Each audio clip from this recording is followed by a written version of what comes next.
أعوذ بالله من الشيطان الرجيم. بسم الله الرحمن الرحيم. نحمده تعالى حمد الشاكرين ونصلي ونسلم على رسوله الكريم وعلى آله وصحابته ومن اتبعهم بإحسان إلى يوم الدين. ربنا لا تجعلنا فتنة للقوم الظالمين ونجنا برحمتك من القوم الكافرين آمين. أما بعد، فقال المصنف رحمه الله تعالى: فصل. Bu faslda ihrom bog'lashdan tortib qildigan hajga munosib faoliyatlarni tafsili bayon qilmoqchi. Hajning faoliyati nimadan boshlanadi? Ihrom vazifda sirti va shart degandek nima qismi haqiqiy faoliyat tavafdan boshlanadi deyish mumkin. Lekin hajga borgan kishi hajdan oladigan ashmiga erishish uchun ihrom kirishdan xil burun buning tayyorlik qilish lozim. Hajga borsa bizda günahdan paklanib, haqqil abdidan boshqa günahdan paklanib, onasidan tug'ilgan holatga qaytadi, begunohlikdadir. Ammo bunda bo'lish uchun hajga tayyorlik qilgan kishi hajni joyida ado qilib, shu meni qo'l keltirib qaytish uchun tayyorlik ko'rish lozim. Bunda nechta turli tayyorlik bo'lmasa bo'lmaydi. Biz odatda qanday qilamiz? Vizaga yo'llangan, pasport qo'llangan shu ishlar bilan bo'lib, undan keyin shu viza chiqdi degan joyda gachchilarning vaqti qisqildi, hajga menib ketib qolamiz. Menib ketgandan keyin u yerda qildigan ishlar va uningga ideya tayyorligi bo'lmay, shu bir plandan ba'zi xatoliklar desa, keyin undan fatvo so'raymiz yoki qon qilamiz yoki uningdan boshqa ig'ir xatoliklar desa qilamiz. Berishdan ilgari Alloh tayyorlik qilish kerak. Chunki bu iymoniy bir safar.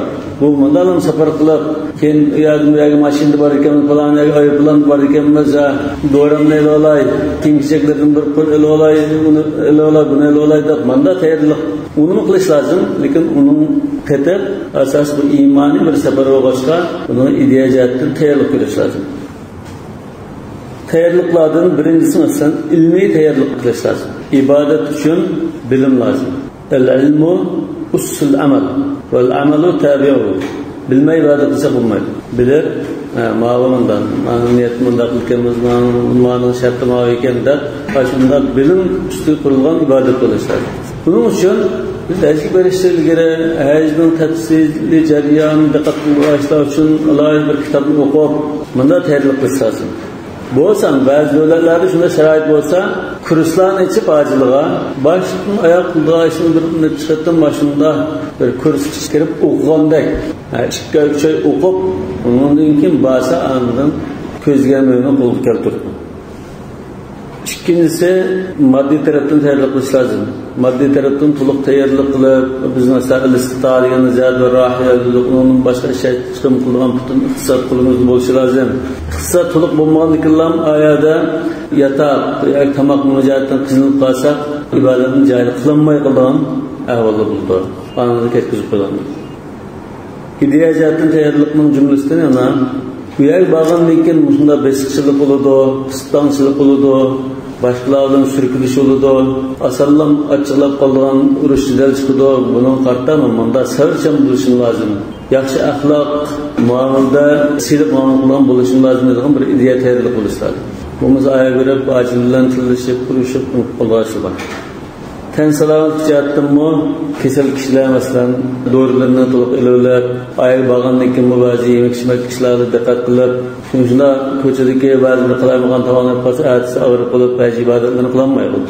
Ba'zi kishilar ishak berib, og'rib qolib, arpatga chiqolmay qoladi, haj bo'lolmaydi. Buni alohida tayyorlik qilish lozim.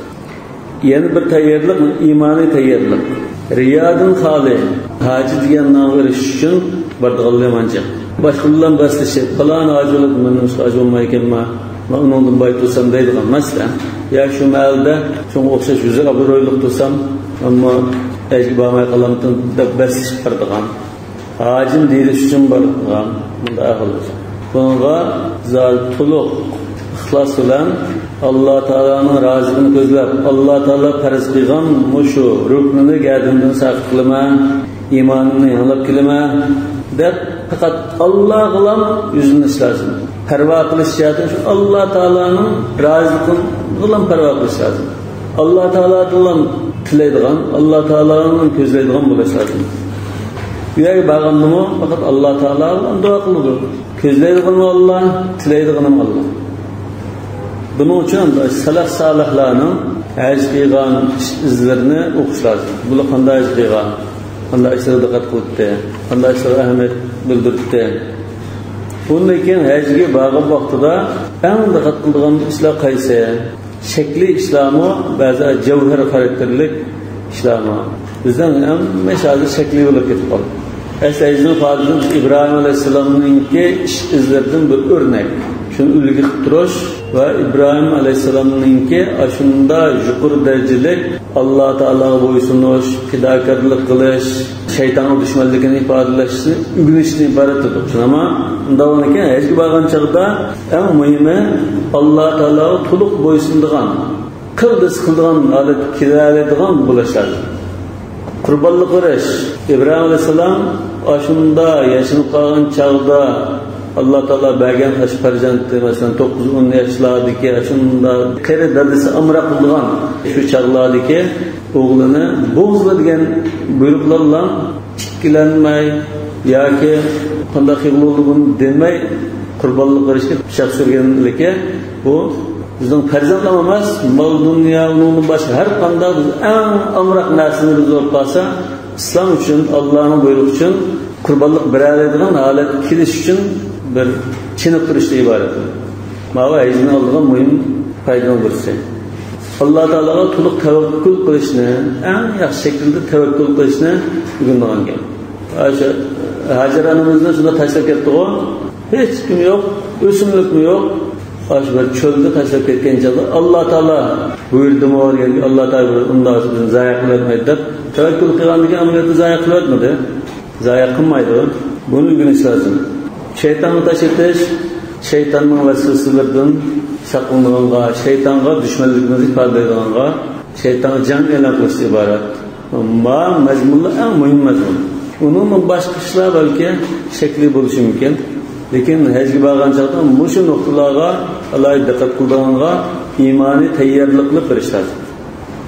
Yani bu kitapta bayon qilayotgani zahiriy amallardan nima ishlarni qilamiz? Ehram bog'lab, shu haj faoliyatini boshlashda nima ishlarni qilamiz deb qadamma-qadam bayon qilinmoqda. Hanifiy mazhabninki kitoblari ko'p kitobdan tortib alohidagi haj faoliyatini Kitabul Hajni tafsili bir-birlab bayon qildi. Balki boshqa mazhabning shunday bo'lishi mumkin, Hanifiy mazhabda alohida Kitabul Haj uzra qadam-qadam tafsili bayon qildi. Hem bak to'liq bayon qildi. Qala va idza arada an yuhrima yustahabbu lahu an yuqallima adfara. Endi ihrom bog'lamoqchi bo'lsa, mushtovandagi ishlarni qilishi mustahab bo'ladi. Ihrom bog'lash, ahramar rajul desak, bir xil shaklimi doirasi kirdi degan. Ya'ni mana ishtiroq qilsam bo'lmaydi. Ma'lum shaklimi bor, degan doira kirsa, zaman bo'lsin, makon bo'lsin, shaklini doirasi kirgan kunlar ehromlik qolibdi deymiz. Masalan, ma'lum narsani o'ziga cheklashi mumkin yoki haram doirasi kirganlikdan bo'lishi mumkin. Ahrama desak, haram doirasi kirgan bo'ldi. Shu ziminlar haram doirasi. Yoki o'ziga ma'lum narsalarni cheklanadigan bir holatga o'tadigan bo'lishi mumkin. Masalan, nikoh qilish, nikoh jima, masalan, nikohni qilib qolsak jima, o'g'lash, badandagi soch soqolni tushirtish masalan, atir ishlatish cheklandi. Bu cheklash oldi. Shariatda alohida niyat qilib haj umriga tayyorlik olib o'tashdan iborat. Hanifiy mazhabda bu takbiratul iftitah namozninki tahrimi va tahlili bor. Namozga kirish uchun quloq qo'ygan gap, salom berib uni chiqamiz. Hajmi shunda, takbiratul iftitah o'xshash, ihrom bog'lash ishi bor. Azroq farq bo'lsin, lekin shuni o'xshatib lekin ro'zining, zakotning undanlari yo'q. Ihromning hukmi-chi desa, jumhur ulamolarning nazarida rukn. Hajning asosiy arkonlaridan birisi. 4 rukni bor deb qolsak, ihrom bog'lash, tavof qilish, sa'i qilish, arfat tutirish, shu ishlardan iborat. Ba'zi ulamolar 5 deb qaraydi, masalan, Shafiy mazhabda chachu tushni rukn deb qarash mumkin. Hanafi mazhabda bu al-ihrom dastlabda hajga qadam qo'yishda shart qilibdi-da. Lekin oxirga borib bu rukndek bo'lib ketadi. Shartun qilibdi-da, ruknun fil intiha degandek bunda bir. Ya'ni bu shart sahha bo'lsin, lekin rukniga yaqin, ruknidek bir shart. Undan keyin asosiy ulamolar hammasi hajning bir rukni hisobida qaraydi buni. Ihrom bo'lgan chaqda niyat asas, mustahab ishlardan tırnaqlarını aladi. Burtini qirqidi, tushtosin bo'ldi. Burtni tushutish yoki qirqish qaysi afzallikda ulamoning qarashi ixtilof bor. Hanafi mazhabda tigidan tushutish afzal. Al-ihfa deymiz. I'fu al-liha wa ihfu ash-shawari. Ihfu degan tigidan tushutadigan bo'ldi. Tushtirilgan degan. Qas degan al-jaz wal qas degan qisqartish. Sayyid Buxariyda ihfa kelgan. Abu Davud va Sunan kitoblarida jazza degan, qassa degan ma'noda kelgan. Shu ulamolar qaysi afzalligini faqlashida, qisqartish bo'lsin, kesish lozim deydi. Qisqartish o'zini tigidan o'yilitish bo'lsa, bizning mazhabda o'yilitish afzal deydi. Hanbali mazhabida shunday. Yo'q, odatda normal. Lekin ma islomda ihrom kirgan chog'da burungi vaqtlarda mesela ihromlik holatda 1 oy yoki 20 kun yoki 10 kun shunda ihromlik holatda ma'nosi. Ihromdan chiqmay 10 kun, 15 kun, 20 kun o'tib ketdi. Tugulan Madinadan nima ma'nosi? Zulhilayfadan ma'nosi Makka kelgicha ihromdan chiqib bo'lguncha 15 kun, 20 kun, 25 kun ketibdi. Hatta ba'zi vaqtlar shu turayotgan jutida ihrom bo'lishi shu. Masalan, Hazrat Ibn Umar Qudusga Eliyadan ihrom bo'lgan. Mesela Irak'tan ihram bo'lgan yoki bizning vatanimizdan bizga ihrom bo'lgan ketdi. Bir vaqtda 6 oy ketamishkan, hech bog'li 6 oy qaytdilar 6 oy. Endi hozir unday bo'lmasa, masalan, hech bo'lmasa hozir sharoitda 2 kun, 3 kun mana ketishi mumkin. Shuni nima hozir ashuni bo'lmaymiz. 3-4 kun ihrom ishib turish oson gap emas. Ashunda bir hafta 20 kun tursa, u burutni o'sab, chashli paxtayib, bak ig'ir ahvolga kelib qolgan. O'chada chizimni yasab qo'ya, bir tuni qirq olay desa, qan kirdi dedi. Tirtakizmaydi. Shunga ihrom kirishdan burun badan tozligini obdan qilib olib, pak zulab kirsa, bir haftagacha azroq bir o'sab qolsa, chesh o'sab qolsa, azroq siqildigan. Shuni onda tayyorlab qo'yib. Mustahab degan cho'qim degan gap yo'q. Va yahliq aanatahu avrat atrofini tazliqladi. Albatta masalan qo'ltiqi nima halqil ibtayna natfil ibtayn umumiy o'xshash. Agar chechini tushirib yasab turadigan bo'lsa, ihrom kirishligiga satrasi bir-birlab undan keyin kirsa yaxshi. Qala va huwa al-mutawarith. Yani bizden şu asr saadetdeki kattalarımızdan, salaflarimizdan ta hozir kadar kelgan ish shu. وَلِأَنَّهُ أَنْظَفُ لِلْبَدَنِ فَكَانَ أَحْسَنُ. Yani bir sebep, çünkü bu bedenini takımı tazlaydıgan bir ish. Bundan keyin şu qiysa takım yaxshi bo'ldi. قال ثم يتوضأ أو يغتسل وهو أفضل. Ondan keyin namaz qilganda tahorat oladi yoki imkoniyat yor bo'lsa yuyinib oladi. Ba'zi joylarda yuyinmaslik mumkin. Masalan, aerodromda yo aeroplanda ihrom bog'lamoqchi bo'lsa yuyinmaslik mumkin. Lekin uyda yo yotoqda yoki aerodromlarda sharoit bo'lib qolsa, ihrom bog'lamoqchi bo'lsa, yuyina oladigan bo'lsa, yuyinib olsa afzal. Mustahab degandiklar mustahabning ichiga sunnat, mandub hammasi kirib ketadi. Hamma yuyinish sunnat millatda. Tartibli yuyinish sunnat. Asli qarasanglar, Tirmizi rivoyatiga hadis Zayd ibn Thabit radhiyallohu anhu annahu ra'a an-nabiy sallallohu alayhi vasallam tajarrada li ihlalihi wa ightasal wa huwa hadithun hasanun. Undagi sunnat deymiz.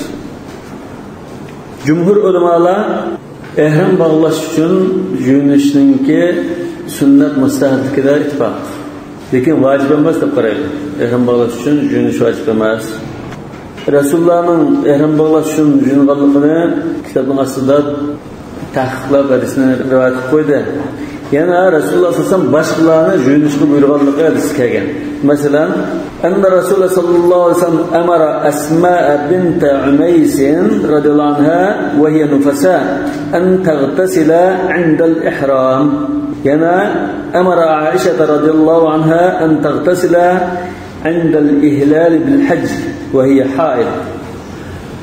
Rasululloh sallallohu alayhi vasallam o'zi ihrom bo'lgan chaqda juyingan, shu ikki sahaba ayolnamo ihrom bo'lmoqchi bo'lgan chaqda juyuning deb buyurgan. Ya diqqat qilsanglar, Hazrat Aisha bilan Asma bint Umaysni birisi hayzda, birisi nufasalikda juyunish buyurdi deyishnaman.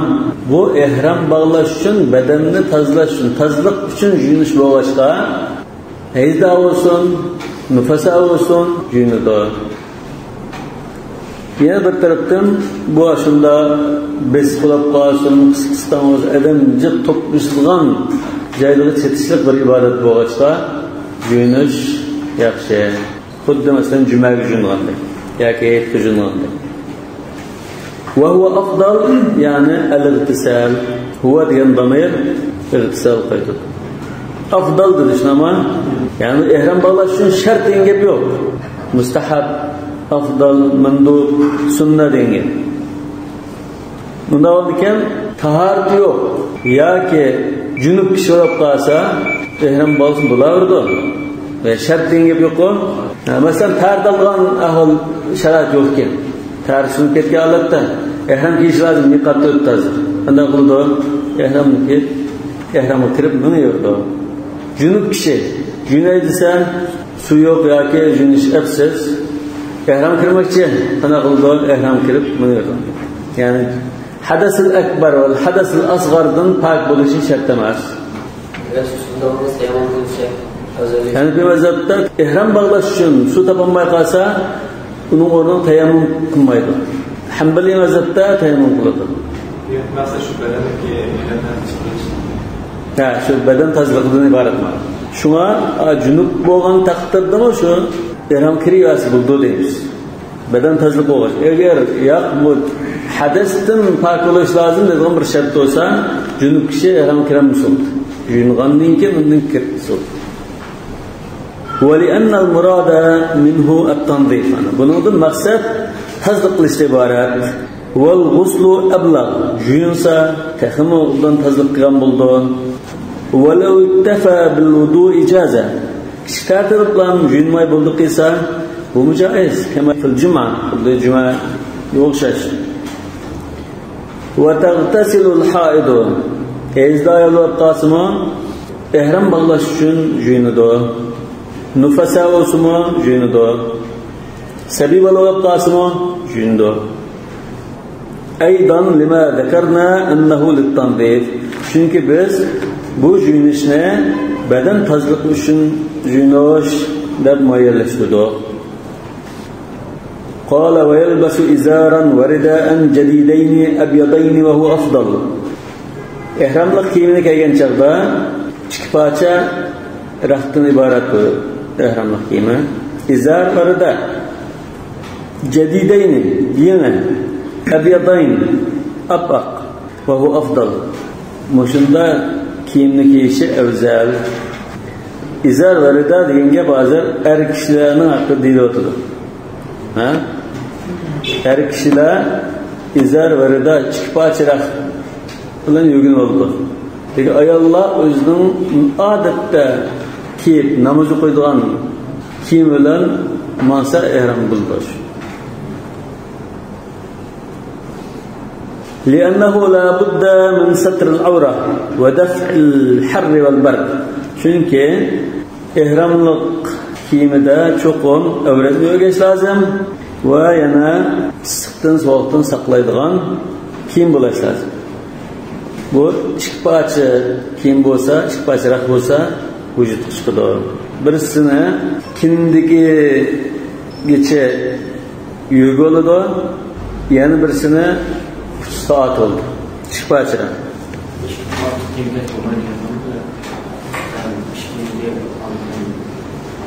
sünnetga xilof deyish mumkin. Ikkida ortiq bo'lsa. Lekin to'nab qolsa, bir parcha ehromlikni yo'g'isi to'ng'an bo'lsa, qo'sh ehromlikni yo'g'isi bo'ladi. Sigir nasken bo'lmagan. Yo'q. Hech nima. Balni ostida sigir nasken o'ygan. Agar shunda tushib ketib qolsam, chata. Shunda diqqat qilish lozim. İzar degan nima? İzar degan belning asli yo'g'aydigan bir parcha. Buni izar desa ishtalya tambalda tarjima qilib olsa bo'lmaydi. Bu ashmalay shaylikning amallikning unda yo'g'aydigan misolga shunday iborat. Yani izar degan ishtan ya tambalda tarjima qilib olsa, Buxoriy hadisida izar barida yoki izar va sirval deb ishtanda bir ayrim uni deymiz. İzar degan kindikning ustidan tortib tizi qadar yo'g'aydigan bo'lsa izar bo'ldi. Rida deganimiz kuchisini, ikki mo'risini, maydisini yo'g'ab turadigan bir parcha. Yani usti yo'g'gan ridaning mana kuchini ma belgi yo'g'gan izarning ichiga tiqib olsa, yem turish uchun maydonni chataqdi. Lekin izar va ridani tutashtirib tikayapmasdan uni necha ilgaklardan ilib bunday qilish toz yaxshi emas. Ba'zilar bu ehrom shartga xilof deyish mumkin, yo ba'zi makruh deyish mumkin. Shunday narsalarda qililish toz yaxshi emas. Yana bu ehrom bo'lgan chog'da kitobda deyildi, lekin futuhi kashf qildi. İzar va rida va na'layn deydi. Ama ayollarning ehramchi şu odatga namoz o'qiydigan, namoz o'qish durust bo'ladigan kiyimlarni kiydi. Ayollarning kiyimiga nisbatan bunda rangda bo'lishi afzal degan yo'q. Erlarnikida oq bo'lsa afzaldir. Lekin boshqa rangda bo'lsa joiz. Afzal deganlikdan boshqa rangda bo'lsa joizinga. Masalan, orange olib qolsa mayli, yeshil olib qolsa mayli. Lekin ayollarning farqi hadis kelgachga la tantaqibul muhrima va la talbasul quffazayn deb kelgachga ayollar ehrom bog'lagan chog'da odatda niqob taqaydigan, talay kiydigan bo'lib qolsa, yuzni yo'gash farz deb qarab, yuzni yo'gaydigan, qo'li talay kiydigan bo'lib qolsa, ehrom bog'lagan chog'da yuziga niqob bilan talayni elitadi. Faqat namahram erlar ko'rdigan bo'lib qolsa, yani niqob taqab talay kiymay, yuzi masamda rahulanda yo'g'ildigan vaqtliq da noqtur. Akshu deb ketgandan bunda qo'yib qo'ydi. Qo'lig'imi masalan rahmanda yo'g'ildigan yuzbachi rahmat. Akshu deb ketgandan bunda echitdigan bunda. Yani ehrom bog'lashninki boshchaqda niqob taqaydigan bo'lsa, ehrom bog'lagan chog'da farq. Yani bu mu yüzün avret, yüzün ve halkanın avretmesini göstermiyor. Yani yalpasını tikilmeyi yapalım. Ya adette şu tikilgen kiyini kiydi ayarlar. Kiyini tikilse şu yapımlıkla endisallıkla göre rahmi yüge ağında bir iş yok. Bizde onda rahmi yüge olduğu işimiz yok. Tikiliş diyen neyse, bu hata şunu kalığında oylayman. Tikiliş diyen kiyim şekilde tikilgen boz bulmayı deyince. Yan çıkarıp, peş çıkarıp, bunda adet kiyimdek, maşinci ustan kiyim kılıp tikken bozulmaydı inge. Lekin aşı rida ve izarının etrafını bükse, indi balon ya tutaştırıp bir parça rak şekilde işkirakını uluğan boz, buldun mu onda? Yani kiyim şekilde tikilmegen buluşlardan inge.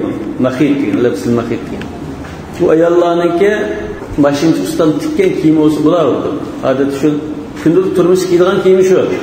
Yani o ayolları onda erlerini girek şartlık koysak geçirip kalıyor. Ondan sonra ayollar ehram bağlanan çağda yüzünü ve kolunu beliş kadar uç koyuşlar. Namahram kırdıgan bulup kalsa, bu ayolunun adette yüzünü yögeydiği ayol bulup kalsa, aç namahram ötep ketkişe vakitler ya üstündeki romanında taşıp tutturdu, nefis bir nasıl olsa, perdedek, ya ki yağlıklarında kol tutturdu, yüzünü yüger, kolu kumağında rahmanasını yüger tutturdu, ötep ketkenlikle bunun eşi tuttu. Lekin davamlı bunda niqab taqvası olmaydı. hadisga xilof. Muhtem emas. Mesela yatakta aksi olması mümkün. Ya maşına çıkan cadap tuzlu olması mümkün. Ya ayollarning xas namoz o'qigan yerida o'tirib namoz o'qiyotgan chog'da bo'lması mümkün. Hayat er kishilik ko'radigan bo'lsa va shu ayolning amal qilayotgan qarashi yüz avrat yo'yishim lozim degan bo'lsa. Amaliyotda jamiyatda yüz avrat emas degan qarash bo'yicha yüzünü ochiq qo'yib yuradigan bo'lsa, vajga borgandimi, shu ochiq qo'ydi. Yo'gash farz emas degan bo'lg'achqa. Yo'gash farz desa, undan ashunda. Tavafda vaqtdan keyin yuzasiga kelmoqda. Albatta, yo'q aksi bor. Yani yo'gat ma'noda degan diqqat qiling. Bu niqob taqaydi degan gap emas. Ha? Niqob taqvazmi? La tantaqibul muhrima deb Rasululloh niqob taqamaydi desa, niqob taqvasa bo'lmaydi. Lekin qanday qildi? Rasululloh sollallohu alayhi vasallam ayollari, azvaj mutahharalari aksida oldimizga o'tib qolsa, kunna sadalna. Bunda rahminasini da yuzimizga tashlab qo'ydi. Lekin yuzga bunda chaqlashib turdi, yuzni yo'g'adigan narsa emas. Bunda bir pardadek bir narsa. To'ramolda. Ha, masalan, to'ramolda pardadek bir narsa. Ya buni ham diqqat qilish lozim. Dinning asosi nima qurilgan? Qil ya qilma. Shu yerda siz bilan to'xtash lozim. Niqob taqma degancha taqmaslik lozim. Niqob taqa, yalqat degancha cho'qib qo'yish lozim. Hozir bu kishilar baynal ifrat va tafrid. Yalqat ataydi, boshqa yuradiganlar bor. Men musulmonda yuradi. Ha, yüzümü açmayada desa, açmayma, yürüyeyim dedi. Oyma Allah, Resulullah aç dağıtıdı desa, yapmayın. Bunda aşılmayın. Şu İbrahim Aleyhisselam, İzqâle Allahu Rabbu eslem, qâle eslem. Buysun dedi, buysun dedi. Gın kılmayın. Şu İbrahim Aleyhisselam'ın sizleri ülkünüz dağıtınız. Dağınırken, aşımda kentçilik kılsa diyence kentçilik kılış lazım. Aşı takvadarlık. Çın tursa degan chog'da çın turish lozim. Ma taqodirlik. Hamma ishni çın tursak, bu taqodirlik emas. Lam yushadda dina ahadun illa ghalaba. Shu odatdan bu ayollar niqob taqaydigan bo'lsa, ihrom bog'lagan chog'da, ihromni niyat qilgan chog'da, miqatda o'tgan chog'da biz ihromni niyat qilamiz-ku. Shu chog'da niqobni iltilangan. Ihrom kirganligini olamiz. Ayol kishimi ihrom kirish uchun er kishiga o'xshash ashunda badan tozaligi qiladi. Hozir men er kishining gapini qilib manganda ketyapti. Erlar bilan ayollarning o'xshab qolgan joyi va o'xshamaydigan joyi bor. O'xshamaydigan joyi masalan kiyimki ihromimizda kiyim o'xshamaydi.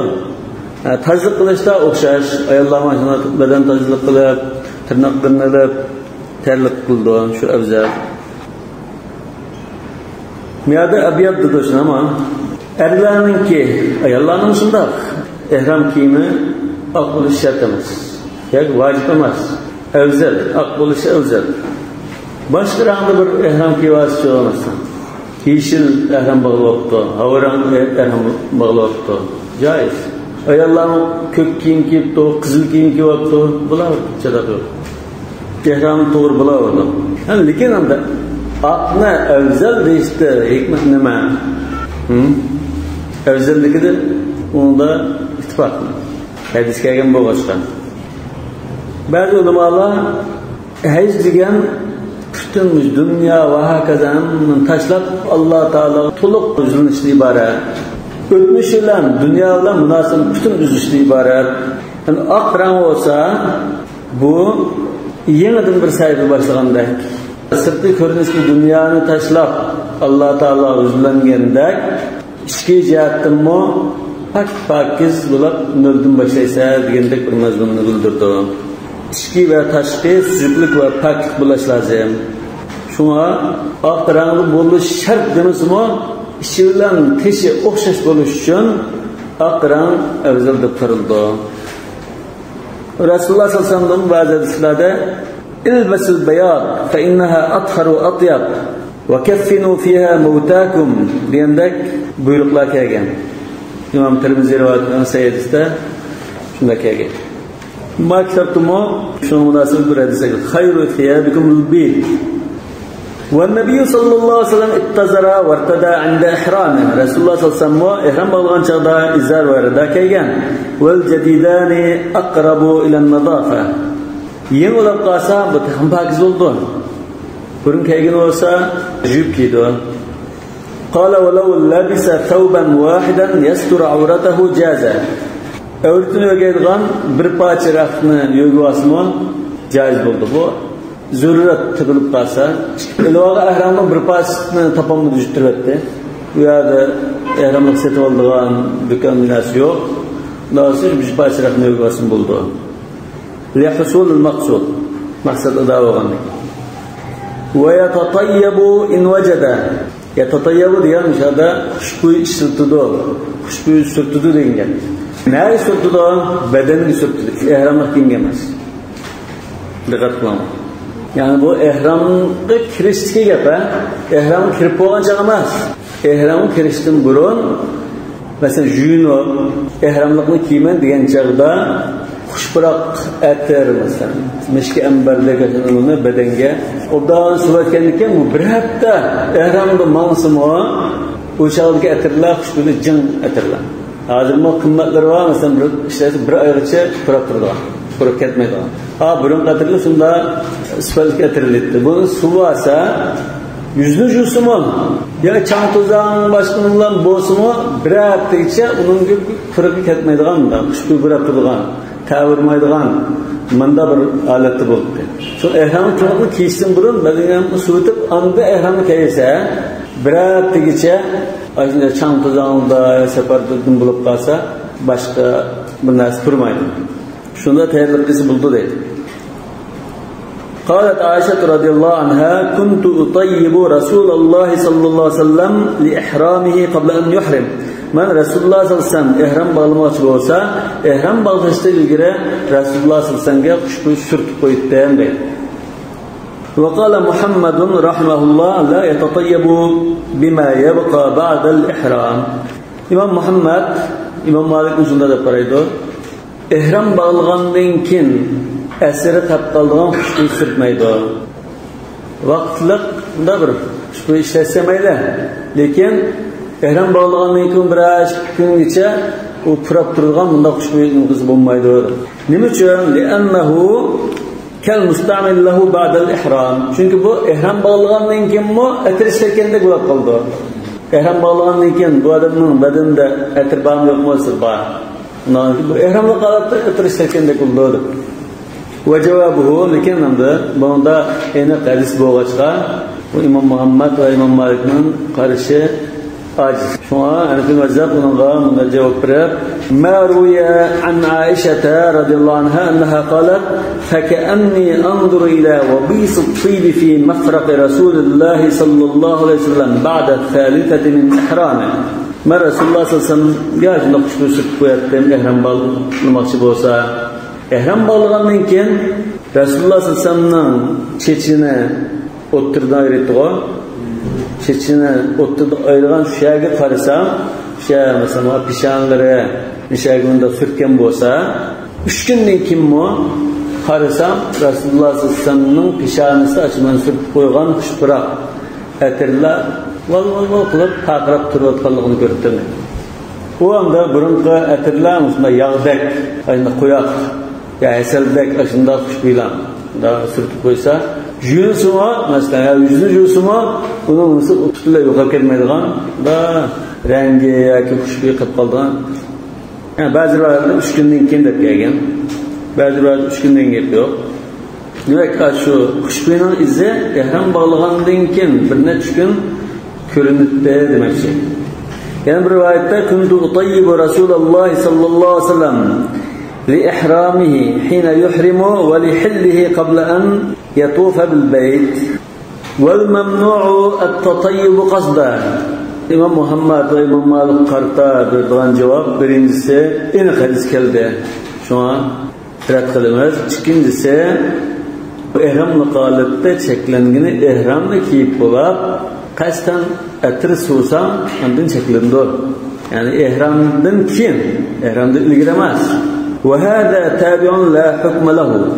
Yani bu ehram bağlaştın burun sürttü. Kim ehram bağlagandan keyin izi qap qalsa, va burun qishning bir qaldıqidek bir ahvol. Yenidan qiyga ish emas. Wa sar kama idha halaqa aw qallama adfarahu thumma ahram. Bu xuddi nimaga o'xshaydi desa, masalan, burtunni shudutib, ya tirnoqni elotib ehram bağlasa, qarshi burtpak pakes, tirnoqi o'yiliqli qildi, izi qolgandek bir ahvol deydi. قال ويصلي ركعتين إهرام بغلغان شغدا شكركت نماز أقيدو ركعتي الإحرام ديس لأنه صلى الله عليه وسلم صلى ركعتين بذي الحليفة عند إحرامه ما كتبته أصدقاء أكلم مكتوب رسول الله ننكي شكركت ذو الحليفة ده إهرام بغلغان شكركت نماز أقيدو دينا حديثنا أكلم مكتوب نما aslida Zulhulayfa ishkirkat namoz o'qiganligini Tirmiziy rivoyat qilgan, falan rivoyat qilgan buncha hadis deyish lozim. Hamma hadisni tahqiq qilyapsiz-ku. Bu Ibn Umar radhiyallohu anhuning hadisi kelgan. Wa kana Ibn Umar radhiyallohu anhu idza arada al-khuruj ila Makkah iddahana biduhnin laysa lahu ra'ihatun tayyibatun ثم يأتي مسجد ذي الحليفة فيصلي ثم يركب وإذا استوت راحلته قائمة أحرم ثم قال هكذا رأيت النبي صلى الله عليه وسلم يفعل.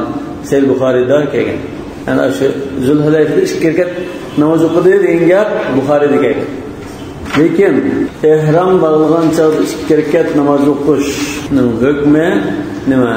Jumhur ulamolar sunnat deb qaraydi. Ya'ni bu sunnat hozir namoz o'qish cheklangan vaqt emas, boshqa vaqt bo'lib qolsa ehram bağlasang, ehram bağlash uchun ishkirkat namoz o'qisa, niyat qilgan chog'da ehramga kirish uchun o'qilgan ishkirkat namozda ko'nglimda shunday niyat qilsa, bu tahiyatul masjid emas yoki boshqa bir nafl namoz emas, ehram bağlash uchun o'qilgan namoz. عمر رضي الله عنه dedi سمعت النبي صلى الله عليه وسلم بوادي العقيق يقول أتاني الليلة آت من ربي فقال صل في هذا الوادي المبارك وقل عمرة في حجة. سيد البخاري كيف biz kitob salatimo rak'atayil ihramning dalillarini o'sha hadis orqali bayon qilgan. Ya'ni sunnat namozlar qatorida rak'atayil ihram degan. مشو hadisda صلي في هذا الوادي المبارك وقل عمرة في حجة degandan الظاهر nima? Ihram bağlash uchun o'qiladigan ishkirkat namoz deb tushunamiz. Hanbali mazhabdagi ba'zi ulamolar ataytan ishkirkat o'qimasimi, lekin farz namoz o'qigan bo'lsa, shu namozning oxirida ihrom bağlasa bo'ldi. Ya'ni bu yerda ataytan ishkirkat namoz o'qilsa mayli, lekin masalan peshinni o'qibdi, yo asrni o'qibdi, yo bomdodni o'qigan bo'lsa, shu namozdan keyin ihromga kirsa bo'ldi. Namozdan keyin ihromga kirish nimasi bo'ldi deb qaraygan. Hanbali mazhabda. Çünkü Resulullah sallallahu aleyhi ve sellem ehalla dubura salatin deb Nesai rivayet qilgan hadis o'g'ashqa qanday namoz o'qish bo'ldi? Nafl namoz bo'lish kerak emas. Farz namozdan oxirida ayrimish kirgan namoz o'qimasmi, shu namozdan oxirida ihrom bo'lsa bo'ldi deb qaraydi. Nafl namoz o'qisa ihrom bo'lsin. Ihromga kirish namozi deb bundan niyat qilamiz. قال ويقول اللهم إني أريد الحج فيسره لي وتقبله مني. Yani bu hac mufradning ahkomlarini misol qilib da'vat. Bas umrga niyat qilsak umrini tilg'alamizga, mana haj dedi. Hac mufrad qilmoqchi bo'lgan kishi shunda deydi. Ey Alloh, men hajni niyat qildim. Haj qilmoqchi. Menga oson qilib bersa, mendan qabul qilsa deb menda duo qildim. Mana shunga o'xshash duolarni qilib umrga bormoqchi. Qulaylaştırıp bersa, qabul qilsa degandek duoni qildim. Li'annahu af'alun mutaaddidetun mushiqqatun. Çünkü bu hajning faoliyatlari jiq ishlar bu. Tavof, sa'i, vuquf bi Arafa, Muzdalifada kechini o'tkazish, Minada qo'nash, shaytonni tashlatish, qurbonlik qilish, tavoful ifoda, na jafoliq ishlar. Jinini olqini olib qo'yib turib qilishlar. Dastlabki durlik qiladi. يأتي بها في أماكن متباينة. أخشمغان جايلادا أورنداي غيبات مينا أربات كعبة في أوقات مختلفة. أخشمغان وقتلادا يوم التربية مينا أشتمز، يوم عرفة أربات ترمز، Shu kuni kechda Muzdalifa qaytib, qo'nib, ertasi Minaga boramiz. Bu yerda qonimiz ayyam tashriq. Fas'alulloh taala at-taysir alayhi. Bu boshqa o'rinlarda ado qilgan qiyin ishlar bo'lg'achqa Alloh taoladan osonlik tilaydi. Diqqat qilsanglar, mishada yaqul deb ig'zoki deydi shunami? Bu ayqda va inna bi qalbihi ajzahu. Dilida aytib qolsa, u yetarli, mayli bo'pti. Yahsul maqsud, chunki an-niyya mahalluha al-qalb. Lekin shu hajda ig'zoki niyat qilish kelgan. Masalan, namozda ig'zoki niyat qildim o'tirmanda degan talaffuz bin niyya. Masalan, ba'zi ulamlar bid'at yo g'ayr mashru deydi-ku. Lekin hajda niyat qilish kelgan. Labbayk deb to'lash yoki ashuni niyat qilish ig'zoki talaffuz qilib kelgan. Masalan, murad ista labbayk an shubrama desa, kim shubrama desin bir nimamiz oldinda o'zing ayt qilib, undan keyin shubrama qilgan dedi-ku. Shu Rasululloh amgan shuni labbayk an shubrama deganni. Undan keyin o'sha haj va umrda ig'zoki deyish qilmoqchi bo'lganini, ig'zoki deyish sunnat. Rasululloh sallallohu alayhi vasallam shunday kelgan. Masalan, Buxoriy va Muslim rivoyat qilgan hadisda Hazrat Anasdan sami'tu an-nabiy sallallohu alayhi vasallam yaqul labbayka umratan va hajja. Rasululloh shunda ig'zoki debdikan. Lekin shu Rasulullohning shu iboraning o'zini deyish lozimmi? Yoki shunga yaqin qildigan shu mazmunni ifodalaydigan boshqa iborani desin bo'ladi desa, boshqa iborani desin bo'ldi. Masalan, bu kitobda kelgan ibora Rasulullohning kelgan ibora emas. Bu hajni tilg'ilib, bir duo qilish iborat.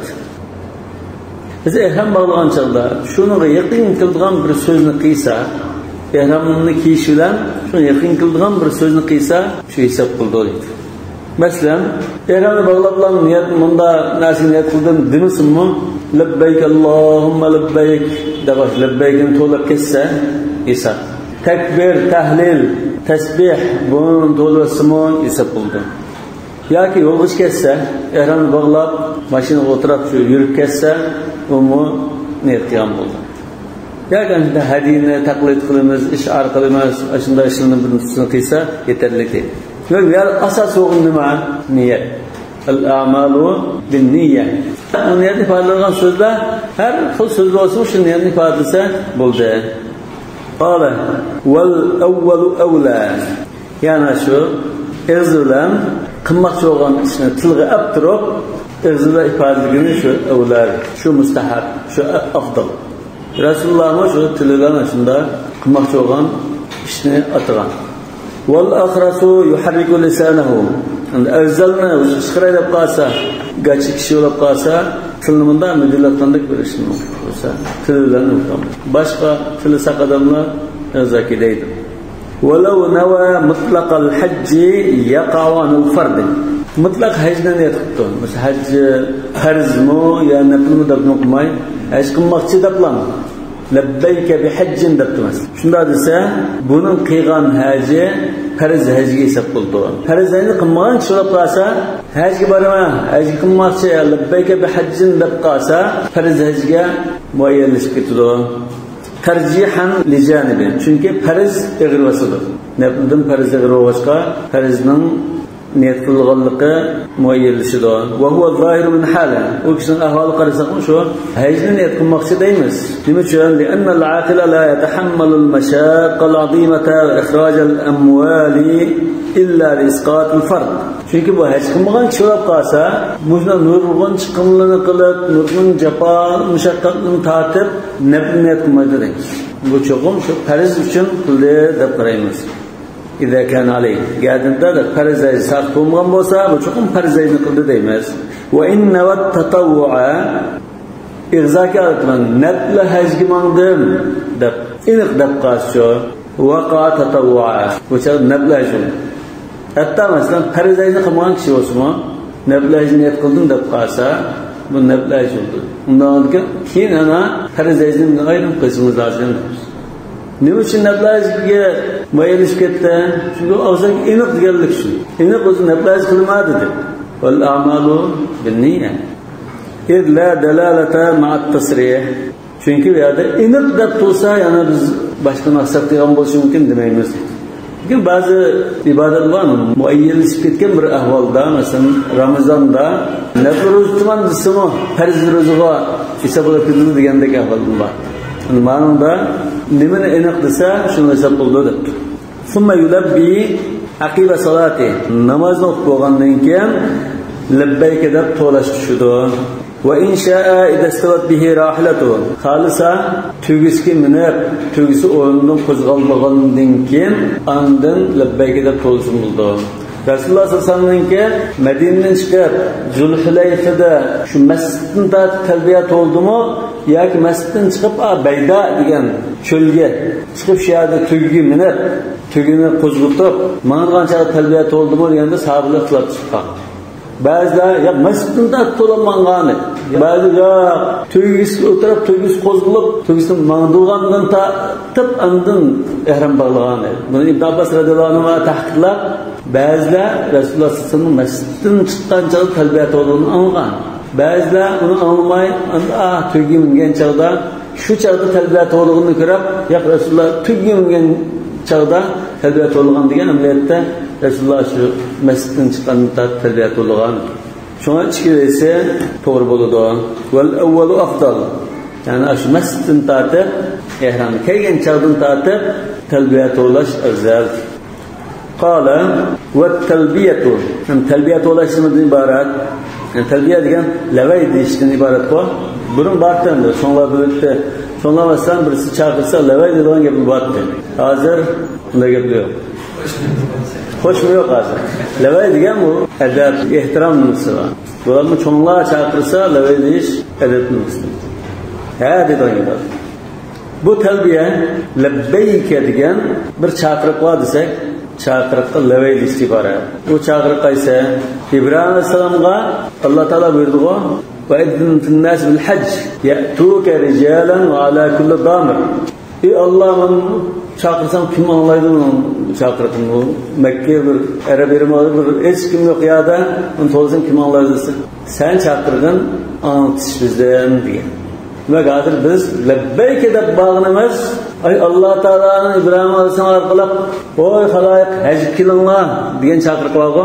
Shuningga lavay ey Alloh deb birishlik bor. Mana sizning Ibrohim alayhisalom orqali qilgan chaqiriqlarga ovoz qilib, "Farmon bardarmon deb keldim mana" deyishlik bor. Bo'lmasa lavay havoga lavay degan yo'q. Shu bir chaqiriqqa lavay deyishlik bor. Ya kana vallahi ala nas hajjul bayt man istata ilayhi sabila desa, ashunda haj qilishing lozim degan lavay men haj qilish keldim, farzna ado qilish uchun degandek bir ma'no. Labbayk Allohumma labbayk. Labbayk la sharika lak labbayk. Innal hamda wan ni'mata lak wal mulk la sharika lak. Diqqat qilsangiz labbayk degan shu so'zni qayt takrorlash. Qayt takrorlab ta'kidlashni iborat. Undan başqa bu talbiyaningki iboralari to'liq tavhidni ifodalaydigan iborat. Va shunda buyruqqa to'liq bo'ysunganligini, tayyorligini ifodalaydigan talbiya iborat. Masalan, labbayka desa, ba'zi ulamolar bu tavhidul uluhiyyani ko'rsatadi. Innal hamda desa, bu tavhidul asma va sifatni ko'rsatadi. An-ni'ma wal mulk tavhidul rububiyyani ko'rsatadi deydi. Yani cahiliyette müşrikler talbiyat olsa bular şirk sözünü arlaştırıp talbiyat olaydı. Şuna göre diyorlar biz to'g'ri tavhid nasıl bo'yicha talbiyat olaydigan bunda yo'l qo'yilgan deymiz. İmam Buxoriy Ibn Umar radhiyallohu anhudan rivoyat qilgan hadisda anna talbiyata Rasululloh sallallohu alayhi vasallam labbayk Allohumma labbayk labbayk la sharika lak labbayk innal hamda wan ni'mata lak wal mulk la sharika lak. Mushu Rasululloh sallallohu alayhi vasallamningki ko'pincha ahvolda to'lg'an talbiyasi. Labbayka degan lavay yoki xo'sh taatlarga amr farmonlari tayyorman degan bo'ldi. Yani ey Allah lavay sana degandek. Labbay sana. Sen hech qanday shirking yo'q. Labbay sana. Jami hamdu sana va ne'mat shundaqla igidorchilik sana xosdir. Hech qanday shirking yo'qdir. Tavhidning eng yuqori ballasi. Va kasru inna aswabu liyaqa'a ibtida'an. Innal hamda wan ni'mata degandek inna nan Hamzasini zir o'qishmi kelgan, zir o'qishmi kelgan, har ikkisi kelgan, lekin zir o'qish to'g'riroq yoki kuchliroq liqa'atdan. Chunki shunda o'qigan taqdirda jumla yangidan boshlangan bo'ldi. Ulamolar deydi, zir o'qib qolsa alal istinaf, ya'ni ibtida degan uchun. Biz jumlani yangidan boshlagan bo'lamiz. Ya'ni labbayk Allohumma labbayk, labbayk la sharika lak labbayk deb bir jumla tugidi. Undan keyin innal hamda wan ni'mata lak deb yangidan bir so'z boshlangandek bo'ldi. İmam Muhammad ibn Hasan Shaybani, İmam Kasai, Ta'lab şu lug'at ulamalari mushu qarashni tarjih qilgan. Zivara o'qsaqchi lit-ta'lil bo'ldi. Labbayk Allohumma labbayk, labbayk la sharika lak labbayk. Men sana shunda labay deyman, shirkim yo'q. Nima uchun? Desa, chunki hamdu sana va ne'mat hammasi sening bo'lganliging uchun men shunda labay deyman. Xuddi unda bo'lmasa, men labay demayman degandek bir mazmun. Ya'ni ajabtuka li'anna an-ni'mata wal hamd lak degan. Çünkü cumhur ulamalar kesr o'qish afzal deydi. Yani lug'atshunoslardan ta'lim berganda inna desak, sana har qanday ahvolda hamd sana sanglam xos. Agar zivor o'qib qolsak-chi, mushu sabab uchun hamd sana sang xos. Rasululloh sallallohu alayhi vasallamning ko'pincha ahvolda aytgan talbiyasi shu. Ba'zi bir chaqda boshqacha talbiyani to'lab qo'ygan. Masalan, labbayka innal khayra khayral akhirah, la ilaha illalloh degandek bunda talbiyani to'lgan. Yani ba'zida labbayka ilahal haq deb talbiya to'lgan. Buni masalan Imom Ahmad rivoyat qilgan, Albani degan labbayka ilahal haq deganlar. Yana labbayka va sa'dayk degandek iboralar kelgan. Mesela kitapta labbayka va sa'dayka wal khayru kulluhu fi yadayka, labbayka ilahal khalqi ghaffara dhunub degandek. Sa'dayk deganmi ta'atinga tayyorman degan bo'ldi. Va sa'dayk ta'atinga tayyorman. Wal khayru kulluhu fi yadayk, bütün yaxshiliklar, bütün xayrlik sening qo'lingda. Yana Hazrat Umar radhiyallohu anhu boshqacharak talbiya to'lgan. İbn Umar'ın başlayarak talbiya to'lgan. Masalan Hazrat Umar aşu labbayk Allahumma labbayk demiş şu nimani deb qo'ygandan keyin oxirida labbayka marghuban aw marhuba, labbayka zan na'ma'i wal fadl al hasan deb manda talbiya to'lgan. İbn Umar radhiyallohu anhu labbayka labbayka wa sa'dayka wal khayru bi yadayka wal raghba'u ilayka wal amal degan. Raghba degan bir narsa degan chog'da yerini tilash. Yerini sandulan tilini deganday. Yana labbayka haqqan haqqa ta'abbudan wa riqqa degan. Rasulullahning talbiya to'lishi eng afzal shu. Undan boshqa shunda ba'zi sahoba kiramlardan kelgan talbiya shakllarini ketib qo'ysak bo'ldi. Qala va yarfa'u sawtahu bit-talbiya. Yani ulluk to'laydi dedik. Ulluk to'lashning hukmi hamma olimlarning qarshida sunnat. Müslim rivoyat hadisda kunna nasruhu biha suraha qad qalat labbayk Allahumma labbayk muslim. قال صلى الله عليه وسلم أفضل الحج العج والثج. أيضا أفضل العج والثج دين. عج دين تلبيان ulluk to'lash, thaj degan qurbanlikning kunini iqtash. Yani heyzden en evzili talbiyani ulluk to'lab qurbanlik qilib bunda qilgan en evzilidir. Lekin ayol kishi bo'lib qolsa talbiyani o'zi anlig'idek darajada ichidirek to'laydi. Ulluk to'lamaydi. Hamma olimlarning nazarida ulluk to'lamaydi. قال ولا يخل بشيء من هذه الكلمات. Mushu Rasululloh sallallohu alayhi vasallamning talbiyasiga kelgan so'zlardan birini kam qo'ymay, u ham bu ham qilmay, aynan to'laydi. Li'annaha manqulatun bittifaq ruwah. Çünkü bu ravilarning hammasining ittifoq bilan mushunda naql qilingan, rivoyat qilingan. Va in zada jaza. Agar buni to'litib, uningkin andan ba'zi sahoba kiramlardan, tabiinlardan kelgan talbiya shakllarini ketib qo'ysa mayli. Yaqulu labbayka va sa'dayk. Masalan, Bu Hazreti İbn Ömer'den keldi. Lebbeyke ve sa'deyk. Lebbeyke Allah ve sa'deyk gen taatinge tayyarman. Vel hayr kullu fi yedeyk. Barlık yaxşılık senin kulunda, senin ilkinde. Lebbeyke ilahel halqi. Lebbeyke barlık mahlukatların ilahi. Gaffara zunub. Günahlarını mağfiret kılıcı. İlâ gayri dâlike mimma câe anis sahabeti ve tabi'in. Ve şuna okşaş, sahabe tabi'inlerden, seleflerden kelgen telbiyelerini Resulullah'ın telbiyesiyle ketip buldu. وَهِيَ مَرَّةً شَرْطٌ وَالزِّيَادَةُ سُنَّةٌ وَيَكُونُ بِتَرْكِهَا مُسِيئًا. Telbiyanın ki hükmü, yani bir mezhepte ihramın şartlarının birisi. İhram bağlaş için telbiye şart. Lekin Hanefi mazhab ihramni ikki qanoti va bir narsaga o'xshash qilib qo'ygan. Niyat bo'lishi lozim birinchisi. Cho'qim niyat bo'lishi lozim. Innamal a'malu binniyat. Ikkinchisi ya talbiya bo'lishi lozim.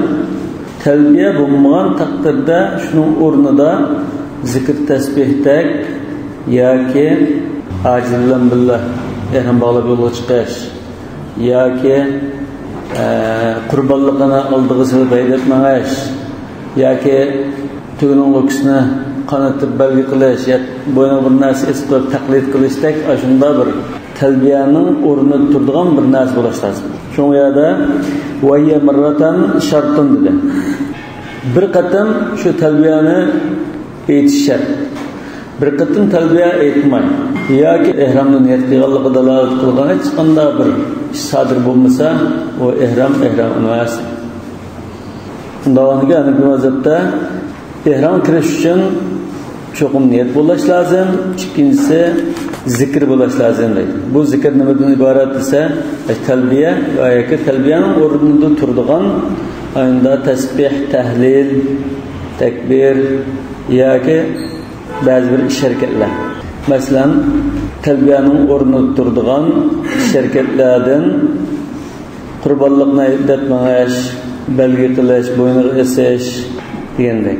Lekin niyat bo'lishi lozim. Bunun bilan birga talbiya bo'lishi lozim. Talbiyaning o'rniga talbiya bo'lmagan taqdirda uning o'rniga zikr va uning boshqa ishlar bo'lsin bo'ldi.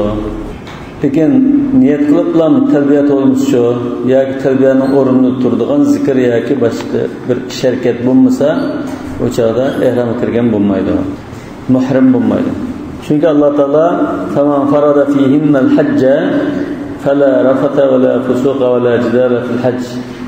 Faman farada fihinnal hacca, farada al hacc deganning ma'nosi İbn Abbas radhiyallohu anhu al ihlal, yani raf' as-sawt bit talbiya. Labbayk Allahumma labbayk degandek yoki labbayka bi hajj, labbayka bi umra degandek bunda to'lashdan iborat. İbn Umar at-talbiya degan. Yani farz al-hajj deganni talbiyada tafsir qilgan. Ibn Mas'ud al-ihram da tafsir qilgan.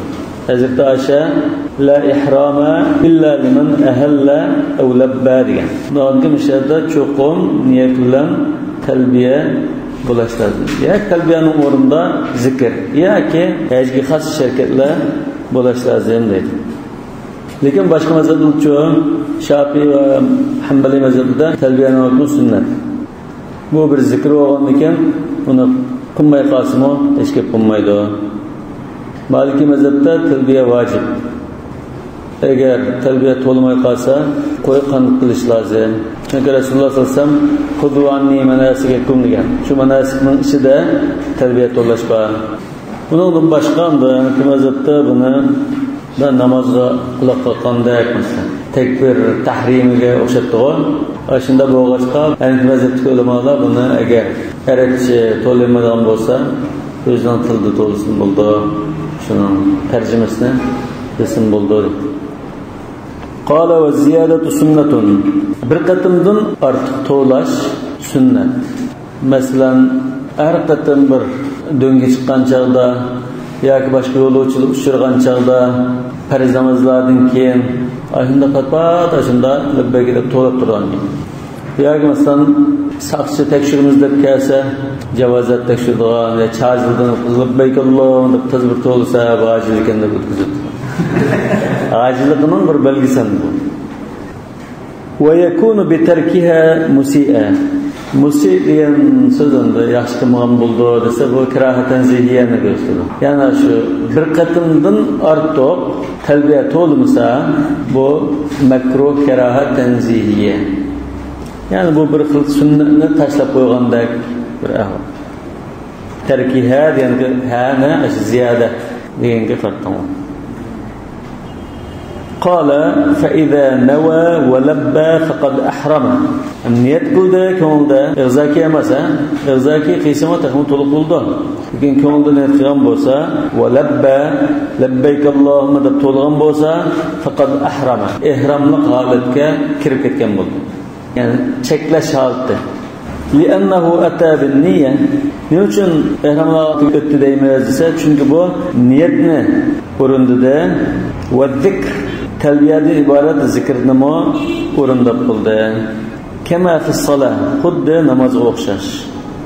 Xuddi namozni mo Allohu akbar deb quloq qiqish bilan namozni tutish qilgan bo'lgandek, buning mo labbayk Allohumma deb to'lash bilan hajga tutish qilgan bo'ldi. Ya'ni ihramli holatga kirgan bo'ldi.